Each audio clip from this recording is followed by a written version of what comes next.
Welcome to Corwin's Leaders Coaching Leaders podcast with host Peter DeWitt. This podcast is from education leaders for education leaders. Every week, Peter and our guests get together to share ideas, put research into practice, and ensure every student is learning, not by chance, but by design. Hey, Ariel, how are you? Good, Peter. How are you? I'm doing well. It's always a good day when I get to talk to Carol Radford. Isn't it, though? It really is. Just like I said during the podcast or at the beginning, the people will hear, I've known Carol for a few years now, and I actually wrote the foreword to one of her books. And just seeing her makes me smile, but she has so much good energy. Yes. And I think her heart and her research is in the right place for a very important topic, which is the focus of this podcast, which is mentoring. Yes, that's right. I know. I love this focus on mentoring, and I know that listeners will pick up right away on what makes Carol's approach so different. Mm-hmm. And I'll give you a hint. It's the focus on students. And I love that. When I acquired her books, Mentoring in Action and The First Years Matter, that was something that stood out to me right away. And I thought, oh my gosh, we have to publish this. I've never seen this before. It just stood out to me as such a fantastic approach. And so I know everyone's going to enjoy hearing about that. But Carol, for those of you who don't know, she is the founder of Mentoring in Action, which is an organization dedicated to supporting novice teachers and their mentors. She's also a certified yoga teacher and integrates mindfulness into all of her work with teachers. And I think you'll definitely hear some of those threads of mindfulness coming through in the podcast too. So looking forward to having everybody listen. Carol Radford, welcome to Leaders Coaching Leaders. Thank you, Peter. I'm so honored to be here. I love talking with you, and it's been a while. It has been a while, and you are just one of those people that when I see your face, I instantly smile. Thank you. Thank you, Peter. It's really great to have you on here. And, this season is focused on going from surviving to thriving for many reasons, obviously. And one of the things that we know, there's a lot of research lately that has shown, NASSP and EPI put out research that showed that 42% of principals who were surveyed considered leaving their job. I was reading research from about 5 years ago for school teachers that showed that 75% of them were saying that they were just overly anxious and burned out. Yeah. So we're talking about mentoring, but I want to talk about a few different things with you, because not only do you have like the companion books, Mentoring in Action and The First Years Matter, with an amazing foreword, by the way, in one of those, but you also have a new book out called Teaching with Light. So let's start with some of the basics. What is mentoring? So, a lot of people define and describe mentoring in different ways. For me, and the way I wrote those books, Mentoring in Action and The First Years Matter, I define mentoring as helping a teacher to be the most effective teacher he or she can be. So the conversations are purposeful and directed around student learning. It's like I bring the mentoring back to the students. And some books and paradigms that have existed before have been more models of orienting, helping someone get comfortable at a school, showing people with a Xerox machine in the copy. That is not the definition that I'm using in the two books that I wrote, that you wrote the foreword for The First Years Matter. So for me, it's a mentoring conversation. It's purposeful. And the mentor actually is kind of building the roadmap for that novice to step into success, because that's how people stay in teaching. They feel confident and then they become competent. And sometimes those things, the mentor has to help with the confidence first and then the competence. And some people come in very competent, but have no confidence in front of kids when they actually get in front of kids. So the mentors have to differentiate. That's my definition, bringing it back to students. And that's how my books are focused. Now, you've been at the university level. Is mentoring something that's been important because like pre-service teachers don't get what they need when they're in their university training? Or is it just that university training is going to do a lot of philosophy and, you go through 16 weeks of student teaching and that's not enough. And mentoring is the piece where it's supposed to build the bridge between that university experience and then what they're going to do as an actual teacher? Is that where it's coming from? That's so interesting that you asked the question that way, because I was a classroom teacher for 21 years, and then I worked in higher education for 21 years. I actually ended up in higher education because I felt the student teachers were coming to me as a teacher, as a cooperating teacher, and they didn't have those skills. So I was complaining a lot about what you're saying. Then I get the job in higher education as the director of student teaching. And I discovered how hard it was to actually fill those gaps. So I had to put my money where my mouth was.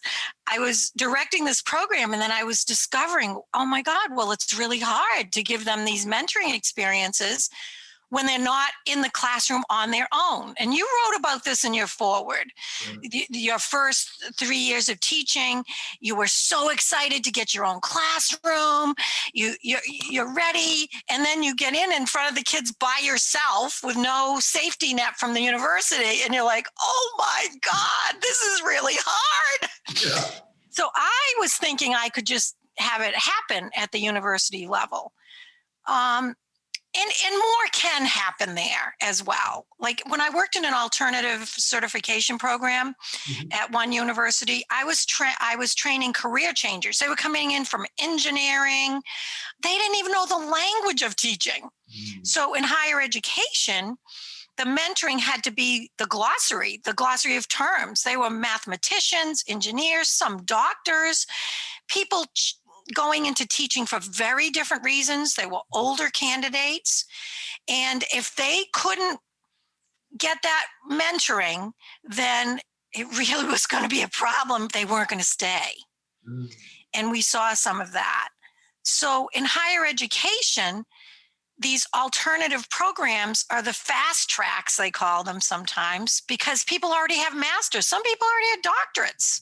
So what is the practical stuff that you have to teach for someone to be actually successful in their own classroom? Well, you know the answer, Peter. It's pedagogy. It's relationships with the kids. You have to bring it up in conversations, and mentors have to know how to do that. Yeah, it's so interesting to me because you make it like I'm having flashbacks now. In fact, I actually, from that foreword that I wrote, I actually last year officiated the wedding of two of my former first graders. They got married. Wow. Oh my God, me, asked me if I would officiate, and one of them, the brother, his sister is getting married this year, and she asked me to officiate their wedding. So like, not only was I their teacher, now I'm the officiant of their weddings. Oh my God. But I think about, like, when I was a school principal, we were a professional development school. So we would have about 10 student teachers come in during a semester. And I remember there were so many times that I talked to them and I said, listen, we're going to meet on Wednesday mornings. You can ask me any question that you want. We can talk about learning and those kind of things. I'm a principal. I might give you a different perspective. I am telling you, 2 people out of the 10 came. They wouldn't do it. And I think, and I get it. They're intimidated, right? Yes. They're undergraduates. I'm a scary principal. They're overwhelmed by everything they're doing. They might even be working. So when they go in and they actually get the job, the whole idea of mentoring is really important because, and you are specific about mentoring for 3 years. Yes. But before I get there, you had said something I want to go back to because you said something about the idea of like where the Xerox machine is. Right. In John Hattie's research, mentoring overall, like when he did the meta-analysis, and we know he's taking individual studies, putting them together, averaging the effect size, mentoring itself has a very low effect size. Right. Why is that? Why is mentoring have a low effect size? And what are your books doing about it? So I think where the disconnect is for this mentoring research is the way the questions are being asked. So, and who's responding? Because when you think of mentoring, novices think of a person at their school that was nice to them, that talked to them. They're not going to go in and talk to the principal. You're right, because that's too high stakes. They want to either get a job if they just got it, or if they're student teaching, they want to apply, and the confidence level isn't there. I'm thinking the mentoring research isn't capturing what I'm hoping my books do, the connection to proficiency and evaluation and success on your educator evaluation. Mm-hmm. So back to confidence and competence. Mm-hmm. The thing, mentoring's goal should be to have the teacher be proficient. Now, principals have the role in that, but it's through supervision. Yeah. So the mentoring is less. So I didn't define about the confidential colleague piece. That's a piece of the mentoring, that you can trust the person that's coming into your classroom to help you fix what the mistake is before Peter comes in as the principal and sees what you're doing wrong and then assesses you and give you a bad evaluation.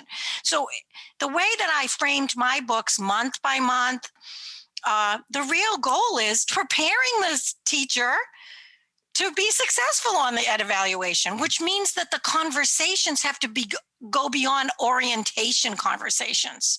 And I think the research really, sometimes that's what programs do. Like induction is not mentoring. Yeah. Induction are the activities that the district does to introduce the teacher to those orientation things in the district and all of that. Whereas mentoring, in my definition, or where I saw the gaps in the teacher success from higher ed, is in the classroom proficiency. Mm. So that's why my books are focused on classroom practice. Yeah, of course, there's other conversations and you want people to be happy and social life and all of that. But that's why I think it's getting lower marks, is because that's really not going to help somebody be a better teacher, that they know where the restaurants are in town and where the ladies are. That's orientation. So I think it's that definition isn't being asked. And is there a mentoring curriculum in your district? And New Teacher Santa Cruz has always done research that's shown mentoring is high. Visible learning is really about classroom practice. That's the research I used to develop these mentoring experiences, is how do you have a purposeful conversation about something that's happening in your classroom? That's what mentoring really is or should be. Does that make sense? What do you think of that? And I appreciate that very much, because I do appreciate the fact that you went by the month-by-month mentoring. And I have to be honest, when you just said that about a teacher coming, your mentor coming in to, see you teach and all of those things. In the years that I had a mentor, and many of us who were public school teachers had mentors the first year or two, I never had my mentor. My mentor never came in to watch me teach. Interesting. I think that's what's so good about your book and your research, is that you're giving. Because lots of times, like, a mentor might be just a veteran teacher as opposed to the best teacher to be the mentor, right? It's more along the lines of, you get a stipend, so you're going to be the mentor. And that doesn't always equate to you're getting the best mentor. And I think that's what's also good about what you're saying, is that it's about being more proactive, not reactive. Exactly. It's not we have a new teacher come in, holy cow, Carol, you have to be the mentor. It's right. Okay, we have new teachers coming in. Now, what is a mentoring program going to look like, and who want to be mentors? Because it's about growing. It's about growing our teachers, right? It's not about, so many times principals will say they hire new teachers, and they don't necessarily look at those new teachers as somebody that they're going to help grow. They look at it as, no, they interviewed for the job. They've got to do well in the classroom. And I think I think is also really great about what you're saying is the confidence and competence. That's a beautiful way of saying it, because I know that from the self-efficacy research, Bandura's research shows that self-efficacy is how we are confident in our own abilities, but that confidence is context specific. So I might be Yes. really good at building relationships with my students, but I'm not so good at using different instructional strategies. And what you said, that confidence leading to competence is so important, because a mentor's role, at least what I take from your books and from your research, a mentor's role is to understand self-efficacy, understand curriculum, instructional strategies, that kind of stuff, and blend those together in the relationship they build with Yes. the mentoring. All of that. And the other thing, and we'll get in, I'll give you kind of my 3 elements that I think are critical for leaders if you're designing a mentoring program. But what I want to say to build on is the best classroom teacher sometimes is not the best mentor. Right. And but they need to be good teachers to be mentors, because it's about purposeful and mindful conversations with intention. And that intention, I believe, has to be aligned to the standards. So that anytime you're having a real mentoring conversation, it's the novice teacher should know which standard you're talking about. They should know how this looks in the classroom, and the mentor should be able to talk about it and demonstrate it actually too. So the leaders who are developing programs, what you're saying to me, so if I have to say three things that are really important for a leader when they're setting up a program, I do want to say more than 1 year, because you had asked that question. My books, the first years matter. Years. That's the second edition. When I first wrote the book, it was the first year matters. Yeah. And just to change that S to a second edition is from what you wrote in your foreword for that book. Is like it takes multiple years. Well, thank you for that. And I, part of that research comes from Helen Timperley does a lot of great work out of Australia in professional learning. And she shows that, professional learning and development need to be over multiple years. It's not just a one and done. It's not just a workshop.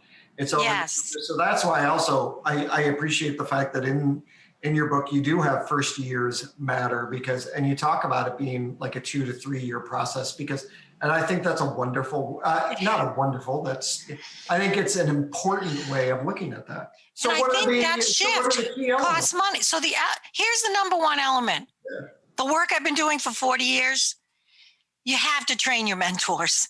You can't just do what you just said. Here, so-and-so's coming in. You're a great teacher. You got great on your eval. I'm matching you up. And it can't just be about the stipend. There has to be a required preparation and support. Lots of districts, they buy both of these books because the books that I created line up to the standards. I show how every state could take their state standard and do a crosswalk in the book month by month.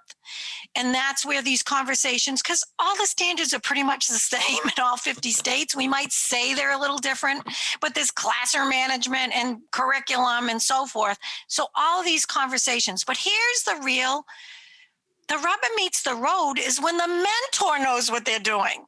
It has to be prep.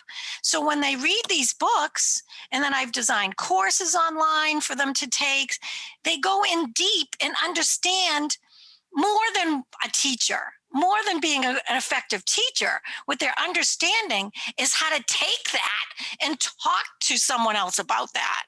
Yeah. So that preparation, critical, month by month, support groups for mentors. If that's the only money that people had in the district, you get the biggest bang for the buck. If the 20 mentors in the district are well prepared, the principal just has to check in. And it spreads. And then the second thing, I want to just reiterate about the standards. It's like keeping the conversation about the standards, because here's the deal. A lot of mentees don't want to be mentored. They came from other careers. They think they know what they're doing. I don't have time for mentoring. I've got my own problems in the classroom. I've got these kids. They don't want the mentor to know they don't know what they're doing. Some of these people had doctorates from MIT. They couldn't contain the kids in the classroom in these alt-cert programs. So they didn't want to be embarrassed. So the confidential mentor who knows all this can then go in and prepare the principal for that principal's evaluation, and it's all alignment. And if it's aligned to the standard, you get buy-in from all the mentees, because then it's not I have to go to a mentoring meeting, and now I have to go to evaluation meeting, and now I have a coaching meeting. No, it's all one. Mentoring for success means the mentor is supporting the school mission and the district standards and whatever. And then it's all blended. So those two. And then the third is about differentiation. Every mentor, here's the thing. Peter, all the new teachers are different. Some come in, they're sharp. They come in from another district. They don't need the one-on-one. They could pass in a group. They could do something. They could do less. Then you've got somebody comes in, doesn't have any classroom management. They need one-on-one. I believe in mentor leadership. So developing a layer of leadership mentors. So it's not just you're a mentor, you're just helping one-on-one. No, there's an infrastructure of mentor leaderships. These leaders actually prepare and support the other mentors. And guess what? They're a partner with the principal. So the principal just ties into the leader. They work together and then they differentiate. So you've got a group of people who don't need the one-on-one. They go into a group mentoring process. It saves money in the district. And guess what? It goes to the need. So now you've got buy-in, because now you're explaining your mentoring program to these novices. Like, this is going to help you keep your job. Oh, you've got my attention. This isn't just like an extra little thing you have to do because the state says you have to do it, right? Differentiating and problem solving, just what you said. They didn't go to your meetings because you were the principal. If the teacher leader did the meeting, all 10 of them would have showed up. Yeah. So these ideas in the problem solving groups, and a lot of this stuff is on my website, mentoringinaction.com. I have videos of how a mentor even leads the meeting. Yeah. So is that making sense to you? No, it does. As a former principal, am I hitting the... Besides the fact that you just said that, I'm the principal, that's why they didn't show up for me. It's true.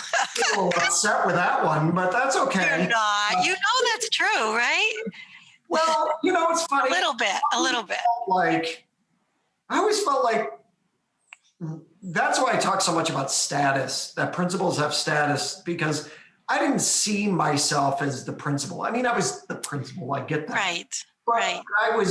I had been an adjunct professor. So when I was working, when I have 10 people come in and we're a professional development school, I was like, you know what? It makes sense to meet with the principal. Like, yes. What do I look for? What do you should be doing in the classroom? That kind of stuff. So yeah, it was just, it makes sense that they're not going to show up because I'm the principal. And honestly, there were probably 2 out of the 10 each time that would come in and ask deeper questions. And they were the ones that were always like, I could see they were ready. They were ready to, apply for jobs. They were ready to get into classrooms. And I think that's important. You were talking about alt-cert, and I know I work with a lot of schools that are experiencing emergency certified. And I feel like what you're also talking about here is that the given is that we have emergency certified teachers in this, whatever school we're in. Like, it's our school district, we have emergency certified teachers, and it's not always great, but we have it. It sounds like what you're saying is that let's just acknowledge the fact that we've got emergency certified teachers, and there might not be something we can do about that right now. But what we can do is make sure that our mentoring program is going to connect well with those emergency certified teachers by giving them the necessary elements that they need. Yes. Does that sound? That's great. And I think as a principal, you could tap leaders to run those groups. I think that differentiated support for the novices can be actually developed through the leadership of the lead mentors because they're closest to what the needs are. The confidence piece is a piece, and then the competence, just what I was saying, but it gets, there are different entry points for novices to enter into it. So what I suggest are problem solving groups, and you just run them and see who shows up, because they will show up. So if you're having problem with classroom management and Mrs. Jones is leading that, and this can be done online, can be done on the phone. It doesn't even have to be in the school physically. And you throw out an article, and the problem solving is how to pass out papers without the kids going crazy. Very specific. We don't call it classroom management. That's the topic, but then one specific skill that's in the standards, I always go back to the standards, that a novice could develop. Because in these alternative certification programs, there isn't time for this kind of teaching. And then what happens is the culture of the school starts to break down, because the veteran teachers are looking around going, what the heck? Who are these people that are coming into our school and they don't know how to teach? But if you take it head on, you use the books, you use the curriculum, you prepare all the mentors with one common language. That's what I like about my books. I taught. This is the language of teachers. When teachers read my books, they're like, wow, you get it. That's the kind of book it is. It's not a philosophy book.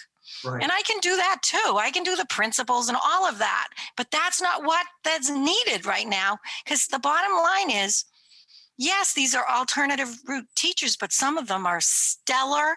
Their content, we want to retain them if possible. We don't want this to be an open door, because it costs money to keep hiring teachers every 2 years. And I mean, then resources beyond money. Right. Mentoring, if that's the only thing people hear that are listening to this, you can save a lot of money by investing in the best teachers at your school to be mentors, who can have conversations, who can be prepared to mentor. And I believe a lot of people that, oh, so-and-so's a lousy mentor. That I say, well, how did you prepare her? Oh, well, we didn't prepare her. She's a good teacher. Threw her into it. And that's, Yeah, that isn't it. You know, I think one of the things that you said too that was really important, especially now with COVID and all that, is people are looking for practical. And I appreciate that out of your books, because they are... I mean, I remember in the throes of last summer doing a webinar, if you were too philosophical, you were done. You needed to be practical. They needed to know, what can I do today? Tomorrow. I agree. You have a new book out called Teaching with Light. How does it intersect with like school leadership and mentoring? How do they intersect with each other? So here's the deal, like what we're really talking about, the big need, and it was shown during COVID, are the social and emotional skills of teachers. So for the last decade, we have been asking teachers to do those skills with students we're just starting now to focus on the social and emotional skills of teachers. And this is their own well-being. And we saw this last year. I started writing this book actually a couple of years ago, and it's called Teaching with Light, 10 Lessons for Finding Wisdom, Balance, and Inspiration. And really what this book are 10 of my teaching stories, some where I had to be resilient. And my top 20 books of all time that are still on my bookshelf, because I'm still a teacher. So I've been teaching for over 40, almost 50 years. I started at 20 years old, right? And this book is about well-being and promoting it, being proactive. So it's more than SEL. It's more, that's very important, and that's an entry point into this book. But this book has my stories and I read my stories, and then I've interviewed 10 teachers that are currently in the classroom. And then I interviewed 10 leaders who left the classroom. And why I wanted people that left is because I wanted this book to be about sustaining a career in education, not just the classroom.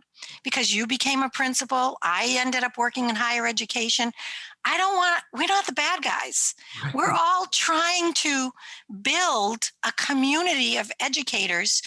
And I think when people leave and go into Department of Ed jobs and publishing jobs, we get the voice of a teacher infiltrating everywhere. And I think that's better than having a public policy person who never was in the classroom. I agree with you. So that's my book. It's so good, Peter. You're going to love it. It's so good. And you're going to want to see my top 20 books. that I do not doubt at all. So Carol, I just, as we wrap up, I just really want to thank you for being on the Leaders Coaching Leaders podcast. You mentioned in part of your subtitle, it's inspiration. Every time I talk to you, I feel inspired. I do. It's just so good to see you. And thank you for being on the podcast. Thank you, Peter. It's been a pleasure. I love talking about mentoring, and it's so great to see you. So good to talk to Carol. I love listening to her talk about mentoring, and the idea of creating that system of support is just so strong. I think there's a lot of our authors are super in touch with teachers and their students and everything, but I'm just reminded every time we talk to Carol of how in tune she is with what's going on in schools and the support that new teachers need. I love that. Yeah, I mean, her energy is amazing. And she's like that all the time. That wasn't just podcast. Right. That was she is like that in person. And what I really enjoy is that she is taking a topic that sadly in many schools is still a reactive way of approaching new teachers, which is mentoring. It's kind of like, we've got 4 new teachers, we need mentors. Let's just grab. Yeah. And she's really given a proactive approach, and her books really give that, she talked about it in the podcast, that month by month piece, which I think is really important as well. And she mentioned the visible learning research. And I think that was important because a lot of times mentoring is about how to stay out of the way of the principal, where the union meets, the Xerox machine. And she's talking about, no, it needs to be aligned to the standards. It needs to be aligned to the curriculum. And I really like that she also talked about confidence versus competence, because that's a big topic, especially when we're talking about self-efficacy. So yeah, a lot of great nuggets that she offers. And I know her books are very, very practical. Yeah.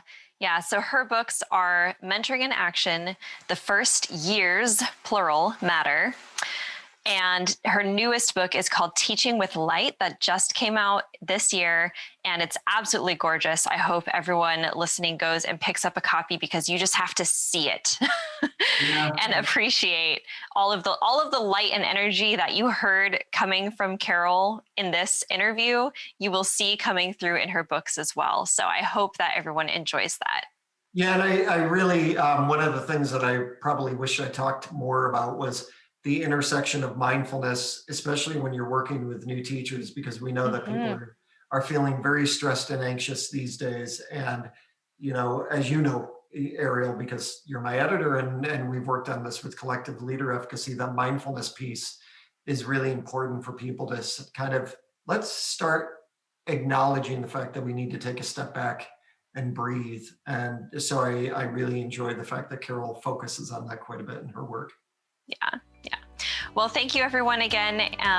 Enjoy your day wherever you are listening to this. And please remember to leave us a review on wherever you listen to your podcasts.